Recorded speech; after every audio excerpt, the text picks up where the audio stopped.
think everyone last week was talking about the energy that came from, that spark in the offense. Is that a spark and the energy you saw continued in the practice this week? It's been a good week, yeah, for sure.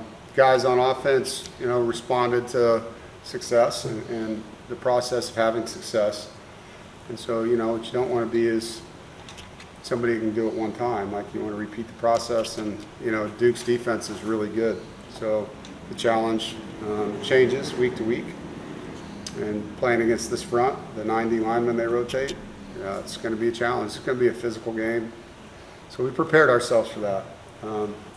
The guys understand, the energy and the togetherness is just as critical. It's 11 men doing their job together, consecutive plays over and over and over, and that's how you have success. And knowing that they're going to make plays too. It's a good football team we're playing, but sticking together and making more than they do. Along those lines, you haven't faced many teams where they move around a Dwayne Carter from end to tackle to different positions. How do you kind of handle that as an offensive line group? Louisville did that with the number 9, so we have seen it, and we see it in practice every day with Davin, and so it's nothing new. I mean, you have to know your matchups in football. I don't care what you're playing, offense, defense. You know who's on you or against you and what their skill sets are. That's part of the game. It is a team game, but within the play, there's a lot of one-on-ones that take place. And as an offensive lineman, to answer your question, you need to know who you're blocking. Is it the guy that's more of a power bull rush guy or a guy that can get on your edges? And so we have to be aware of that. And he's a great player. So wherever he lines up, that guy over him is going to have to compete and understand what that guy's strengths are as a player. Regardless of who starts at quarterback, they have some great wide receivers over there with Dan Boone and Jordan Moore. What do you see from those two when you look at them on tape? How talented are they? How much of a problem do they? Yeah, they're playing at a high level. Really, their whole offense. They're very balanced. They do a nice job spreading the ball around to different people. Those two receivers have been consistently productive for a long period of time.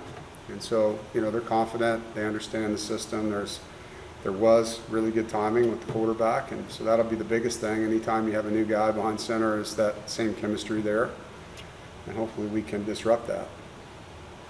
You guys, I believe, went 3-0 against in-state teams last year, and so is there a little bit of an excitement, a little extra motivation to continue that streak? Yeah, we take a lot of in-house pride in winning these games, obviously every game. But the in-state games, there's a lot of things that are meaningful in that, particularly for our players that grew up in the state.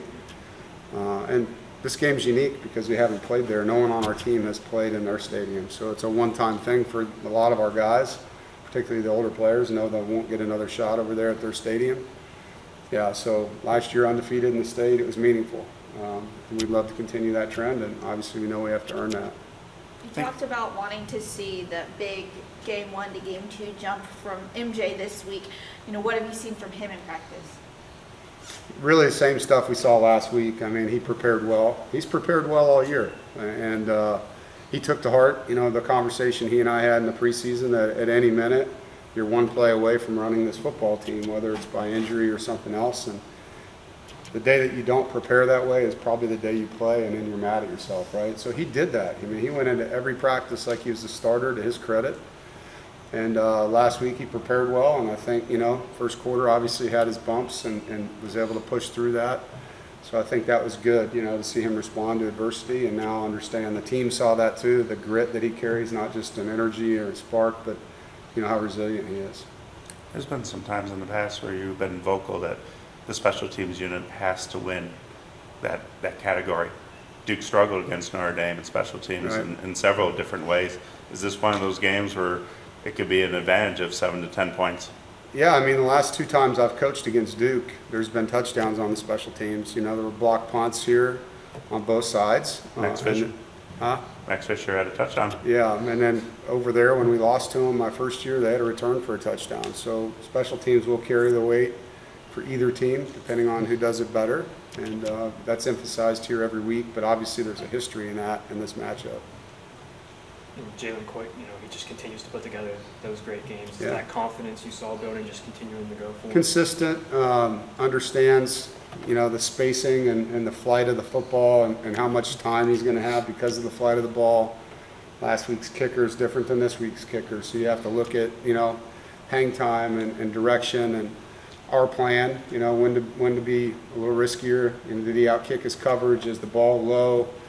Or did he hang it up there and let's just get to the next play, you know? So I think he's just getting more and more confident as a returner. And the guys are, on both of our return units, are blocking hard for the guys that are returning the ball. And you see that in the stats. Coach and I talked about being able to use Brennan's skills in different ways on the field now. You know, are you excited to see that? It seemed like you tried that, you know, last week and just didn't work. You know, kind of excited to see it. Yeah, I mean, it was unfortunate. The second play he had, Delbert was uncovered in the end zone and he couldn't get to him because of the protection. So Brennan's a good player, and there's things that he brings to the offense that allow us to utilize those skill sets. It also allows us to protect the other quarterback in some of those things. You don't want to just not have certain plays.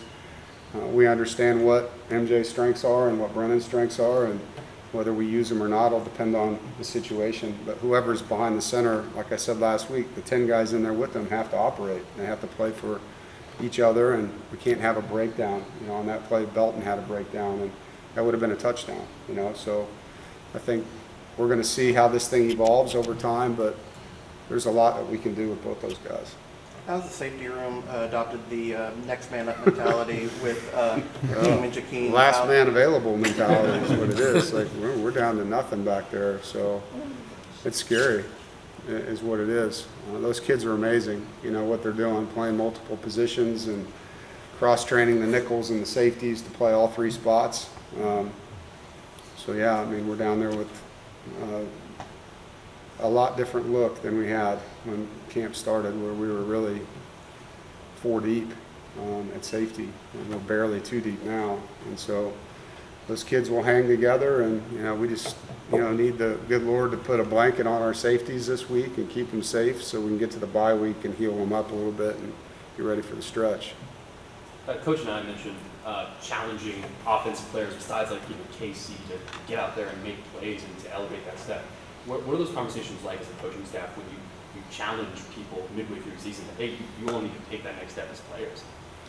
Yeah, and I think, you know, when they start seeing the accolades start coming in for these guys, right, and two-time Rookie of the Week, whatever his PFF grade was, top in the country, like, hey, you want to keep this up, then here's what you got to do. You got to be able to take care of your body. You got to live in the training room. You got to, or you're going to wear out, you know. And so, yeah, it's the way we challenge guys is in a constructive way, not in a demeaning way. Sometimes there's some sarcasm for fun, but I think, you know, these guys want to be good, and sometimes they need to learn this isn't high school, you know, the level of competition, the contact speed that you're playing against.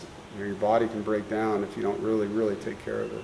How have you seen the other, you know, receivers in that room kind of try to step up and kind of get to his level that he's playing at? I'll tell you what, man, we had a great practice today at receiver. I was so impressed with the way they ran and caught the football. Terrell Timmons and Anthony Smith, two guys that, you know, have practiced really good the last couple weeks, and I think that there's just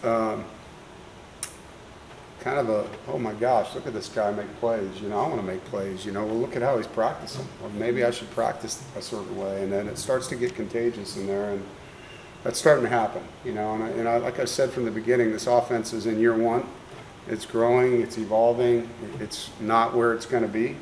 It's getting closer and closer as we go and start to identify skill sets. And so I know people want things now, you know, so do we, but that's not reality. It takes time sometimes to figure out what you're going to have and how to do it and deal with the injury piece, and had a lot of those to deal with throughout the year. So it's exciting to see the growth, and hopefully you'll see that, you know, in the game on Saturday night. Is that good, everybody?